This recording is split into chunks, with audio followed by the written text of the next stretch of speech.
Ya, kembali di Apa Kabar Indonesia Malam. Saya sudah bersama dengan Pak Tengku Zulkarnain, Wasekjen dari Majelis Ulama Indonesia atau MUI. Assalamualaikum, selamat malam Pak Tengku. Pak Tengku, ini menjadi keprihatinan kita bahwa ada peristiwa kekerasan di tengah masyarakat, di mana masyarakat memilih jalan kekerasan begitu Pak, di saat mereka menghadapi masalah. Tanggapan dari MUI sendiri bagaimana Pak? Majelis Ulama Indonesia itu tetap saja menghimbau kepada seluruh masyarakat Indonesia untuk selalu bersifat lemah lembut, ya, karena ini sifat dasar seluruh agama. Ya. Tidak hanya Islam, semua agama itu sifatnya lemah lembut. Nah, MUI tentu sama sifatnya, bahwasanya kita itu selalu harus mengemukakan, mengedepankan sifat lemah lembut, saling rasa kasih sayang, ya, dan sama-sama tahu diri untuk berdiri pada fungsi dan hak kewajiban masing-masing. Ya, ya. Ini beberapa waktu terakhir ya Pak ya, ada berbagai peristiwa kekerasan di tengah masyarakat. Jadi kita menutup tahun dengan berbagai peristiwa yang kekerasan begitu. Kita sebut ada yang saat ini begitu Pak, ada peristiwa penembakan di Aceh yang belum jelas siapa pelakunya. Lalu ditarik lagi ke belakang, ada peristiwa bentrok di Bima. Sebelumnya lagi di Mesuji begitu Pak. Mengapa begitu mudah nampaknya jalan kekerasan itu dipilih oleh warga? Pandangan Anda bagaimana? Ya, pertama tentu masalah akidah. Keyakinan bahwa pemecahan masalah itu harusnya kembali kepada Allah dulu. Ada masalah harus ngadu sama Allah dulu. Tapi hari ini orang kan setelah nggak berhasil baru sama Allah gitu. Jadi duluan dengan caranya, ya, baru belakangan caranya agama gitu. Yang kedua masalahnya penegakan hukum yang tidak tegas, ya, dan tidak cepat, tidak tangkas. Jadi masalah itu dibiarkan berlarut.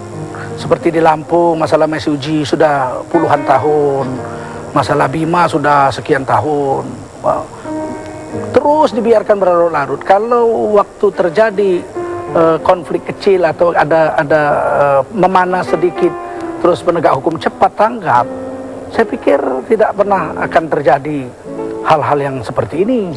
Ya, sehingga tidak menelan banyak korban, karena pencegahan preventif kan lebih baik daripada mengobati setelah pecah. Nah, ini saya himbau memang penegakan hukum kita harus tangkas dan harus tegas. Jangan seperti pisau, kalau ke bawah tajamnya bukan main, terus kalau ke atas ya mandul gitu. Sehingga masyarakat kan mau kemana lagi nih, kecewa gitu. Iya. Nah, ketika iman lemah, melihat keadaan begini, putus asa cepat datang, dan akhirnya mereka mengambil jalan pintas. Ya. Dan ini yang kita tidak maukan terjadi pada seluruh masyarakat Indonesia. Ya, Pak Tengku, ini mumpung kita masih di awal tahun ya Pak Tengku, baru memulai lembaran baru di tahun 2012. Ada mungkin pencerahan dari Pak Tengku bagaimana umat harus menghadapi apapun yang akan terjadi sepanjang tahun ini agar bisa lebih baik, peristiwa-peristiwa yang lalu itu tidak terulang lagi. Ya. Jangan ada kepentingan. Ini sekarang yang bikin rusak ini kan kepentingan. Kalau agama murni itu tidak ada terjadi gesekan. Di Aceh dulu ya, ada satu Sultan Mughayat Shah. Itu sultannya berpaham Syiah, tetapi rakyatnya tidak dia paksa jadi Syiah. Setelah sekian ratus tahun, ternyata seluruh Sumatera itu Ahlus Sunnah wal Jamaah. Padahal rajanya pernah berkuasa adalah orang yang berpaham Syiah. Kenapa? Ya secara alamiah.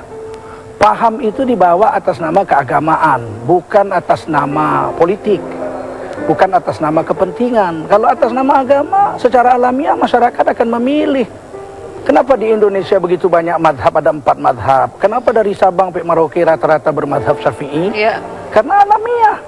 Tidak ada pemaksaan oleh penguasa, oleh pihak-pihak tertentu. Jadi agama itu murni seperti air putih. Semua orang mau minum, orang sakit mau minum, orang sehat mau minum, orang kaya mau minum, orang miskin mau minum. Tapi ketika agama itu dicampur, air putih itu dicampur dengan kopi, mungkin lezat, tapi tidak semua orang mau minum kopi. Ya. Ketika air putih itu dicampur susu, mungkin lezat, tapi tidak semua orang mau susu.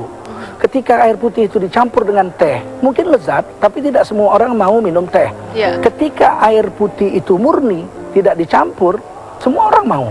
Begitu juga agama. Ketika agama itu murni disodorkan, ini loh agama itu, semua orang akan merasakan nikmat.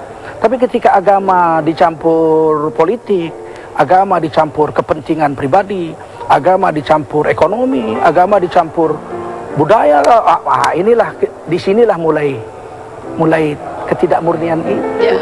Jadi saya pikir saya menghimbau bahwasanya supaya masyarakat kembali kepada agama yang benar, tunduk kepada ulama-ulama mereka, kemudian dengarlah nasihat para ulama dan banyaklah meredam nafsu. Banyak berzikir, banyak berfikir, dan lembutkan hati dengan kasih sayang, karena dalam kasih sayang itu rahmat Allah akan bercucur turun memenuhi seluruh negeri kita, supaya negeri kita menjadi negeri yang baldatun thayyibatun wa rabbun ghafur. Baik, sejuk mendengar pencerahan dari Pak Tengku. Jangan ada kepentingan, tetapi kalau kepentingan rakyat boleh ya Pak Tengku ya. Dan kepentingan rakyat ini hendaknya diutamakan. Lagi-lagi ada rencana pembangunan di gedung DPR, kali ini pembangunan toilet yang berbudget sampai dengan 2 miliar. Apakah kepentingan rakyat diutamakan di sini? Kita akan simak informasinya, dan Apa Kabar Indonesia Malam segera kembali setelah jeda.